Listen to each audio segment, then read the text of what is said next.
Merci d'être resté avec nous. En dehors d'avoir un corps de rêve, on l'a vu tout à l'heure avec Nordine, arrêter de fumer arrive en tête des bonnes résolutions du Nouvel An. On estime aussi que plus de la moitié des fumeurs déclarent avoir envie d'en finir avec le tabac. On se demande ce qui se passe sur l'autre moitié.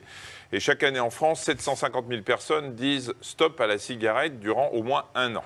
Mais comment éviter de rechuter? Quelles sont les méthodes qui fonctionnent? Et on va accueillir Marie-Claude Anglard. Bonjour Marie-Claude. Bonjour. Merci d'être là, merci d'avoir répondu à notre appel à témoins. Le moins qu'on puisse dire, c'est que vous avez fumé quand même longtemps. Vous avez commencé à quel âge? Un petit peu, parce qu'il y avait les parents qui... Bon, Oui.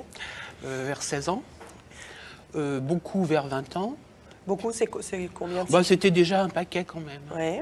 Puis maintenant, j'ai 62 ans. Et j'ai arrêté depuis 2 ans, là, définitivement. Alors, Vous avez utilisé la méthode Chiapi. Oui, parce que j'ai réessayé les patchs. Pas du tout dans le domaine hospitalier, là, pour le coup. Toute seule, je me suis dit, bon, je suis quand même assez grande pour... Bon. Et ça n'a pas marché. On me dit, je sais pas, j'aurais presque pu fumer le patch, quoi. Et donc sur Internet, vous avez trouvé une méthode? Voilà. Parce que j'ai demandé d'abord à Tabac Info Service des médecins acupuncteurs. Je me suis dit, je vais essayer une méthode douce, pourquoi pas, parce que j'avais jamais essayé ça. Et puis, ils m'ont envoyé... Et là, on vous a mis. Alors, ça consiste à piquer. On vous pique sur le nez. Donc 2 aiguilles de chaque côté, qu'elles laissent 20 minutes. Du piercing, quoi. Et là, ça a marché. Vous On va parler tout de suite.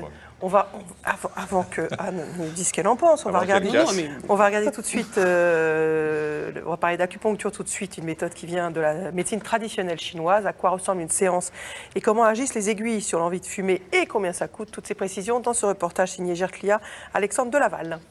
Dans le cadre du sevrage tabagique, l'acupuncteur intervient sur des zones clés. Dans le cadre du sevrage tabagique, on est obligé d'utiliser dans une grande majorité de cas des points qui détoxifient et qui permettent d'éliminer l'envie et de stimuler la motivation.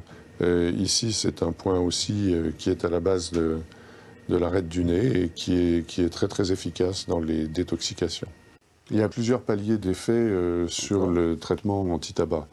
Le premier, c'est d'éliminer très rapidement le besoin physique pour le tabac. 15 minutes, c'est le temps qu'aura duré cette séance. Intéressant. Oui, c'est intéressant l'acupuncture parce que les études en France, vous savez, c'est les études contre placebo.